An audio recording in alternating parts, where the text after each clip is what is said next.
السلام علیکم ورحمۃ اللہ وبرکاتہ۔ دو بڑی وجوہات ہیں جن کی وجہ سے عمران خان پاکستان کی تاریخ کا سب سے بڑا سیاستدان ہے۔ یہ بات اس لیے بہت عجیب ہے کہ یہی صاحب پاکستان کی تاریخ کے سب سے بڑے سپورٹس مین، سب سے بڑے پرسنل آئیکن اور سب سے بڑے فلنتھراپسٹ یعنی رفائی کام کرنے والے شخص ہیں، مگر اگر خدا کسی کو حد سے زیادہ نوازنا چاہے تو بھلا اسے کون روک سکتا ہے۔ اب آتے ہیں وجوہات کی طرف۔ سب سے بڑی وجہ ہے کہ آج سے 25-26 سال پہلے خان صاحب نے ایک جماعت کی بنیاد رکھی جس کا نام انہوں نے رکھا تحریک انصاف۔ اب انصاف کب ملتا ہے یہ تو وقت بتائے گا، مگر کم سے کم تحریک کا وعدہ ضرور پورا ہو گیا ہے۔ وعدہ پورا کرنا بحیثیت قوم من حیث القوم ہمارے خمیر میں نہیں ہے، تو اس بات کا کریڈٹ بھی کہ کم سے کم آدھا وعدہ ضرور پورا ہوا ہے یہ بھی خان صاحب کو جاتا ہے۔ تحریک انصاف نے کم سے کم نوجوانوں کو فلموں، ڈراموں، گانوں اور الٹے سیدھے کھیلوں سے نکال کر سیاست کے اندر لگا دیا ہے، اور اس قدر لگا دیا ہے کہ اب کرکٹ کے میدان بھی آپ کو ویران نظر آتے ہیں۔ اس کے علاوہ تحریک انصاف نے ایک اور جو بہت بڑا کام کیا وہ یہ ہے کہ اس نے ایک ایسی تحریک کم سے کم ضرور پیدا کی جس میں اسلام کے نام پر سیاست کی دکان چمکانے والے اور خاندان کے نام پر سیاسی مذاق کرنے والے لوگوں سے بڑی حد تک چھٹکارا ممکن ہوا۔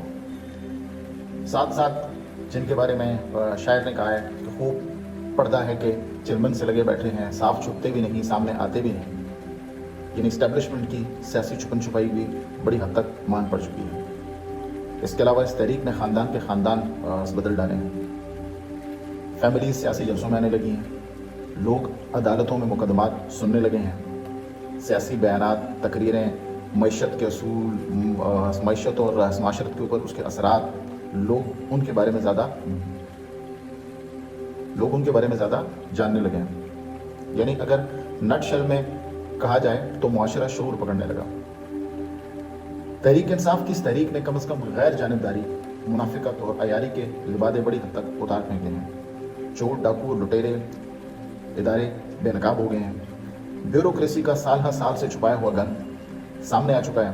نااہلی کا جن بھی بوتل سے باہر نکال پھینکا گیا ہے۔ یعنی ہمیں معلوم ہو گیا ہے کہ ہماری پستی کی بہت بڑی وجہ ہماری نااہلی بھی ہے۔ اس سے پہلے الزام کبھی ہم اپنے دشمنوں کو دیتے تھے، کبھی ہم کسی اور کو دیتے تھے، معلوم یہ ہوا کہ سب سے بڑے دشمن ہم خود ہیں۔ نہ بھارت، نہ افغانستان،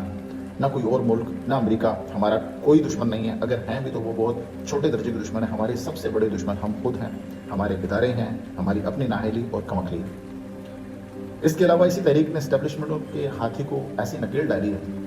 کہ عدالتوں کو کم سے کم سانس لینے کا موقع مل چکا ہے۔ وردیوں، پتلونوں، پجاموں اور ڈانگریوں کے پیچھے چھپے ہوئے برسا برس کے نام و نہاد محب وطن دشمن کسی دروغی کی طرح سولی کے اوپر نمبر وار چڑھائے جا رہے ہیں، اور اب شاید ان کا وہاں سے اترنا اس قدر آسان نہ ہوگا۔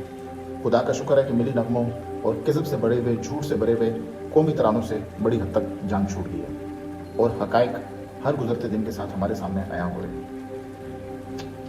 یوں نئے پاکستان کا جو وعدہ کیا گیا وہ بھی بڑی حد تک اپنی جگہ پورا ہو چکا ہے، یا کم سے کم اس کا آغاز ضرور ہو جاتا ہے، کیونکہ اس نئے پاکستان میں اب آواز کو دبانا ممکن نہیں ہے، بات کرنا مشکل نہیں ہے، ظلم کرنا آسان نہیں ہے، گونگے کو زبان اور بہرے کو کم سے کم کان میسر آ چکے ہیں۔ اس سے بہتر کسی نئے پاکستان کی بنیاد شاید ممکن نہ تھی۔ 73 سالوں سے غلاظت میں لت پت لوگوں اور معاشرے کی صفائی کے دوران یہ بالکل نیچرل ہے، قدرتی ہے کہ آپ کے اپنے اوپر بھی گند اور میل کے داغ آتے، مگر شاید یہ تو اس پروسیس کا حصہ ہے، ایسا تو ہوتا ہے۔ اور خان صاحب اس سے بالکل پریشان نہیں ہیں، ان کو معلوم ہے کہ ہر گزرتے وقت کے ساتھ یہ راز بھی کھل جائے گا کہ کس نے کیا کام کیا ہے، کون گندا، کون میلا، کون صاف، کون پاکیزہ تھا۔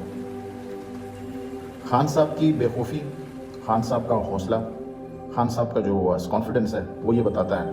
کہ سچ کی طرف پیش قدمی سے انہیں کم سے کم کوئی خطرہ نہیں ہے۔ صفائی کے لیے بھی گندے کپڑے کا استعمال کرنے والی قوم کے لیے یہ کوئی نئی بات ضرور تھی، مگر اب یہ احساس بڑھتا جا رہا ہے کہ شعور کی یہ منزلت، شعور کی طرف بڑھتے ہوئے قدم